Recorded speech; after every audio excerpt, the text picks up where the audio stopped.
పైన నడక నేర్చుకున్నానని, నీ చూపుడు వేలితో లోకాన్నే చూశానని,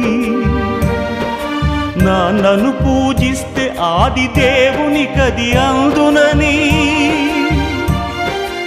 అమ్మకు బ్రహ్మకు మధ్యన నాన్నే ఒక నిచ్చెనని తెలియనైతి తండ్రి, ఎరుగనైతి నాన్న.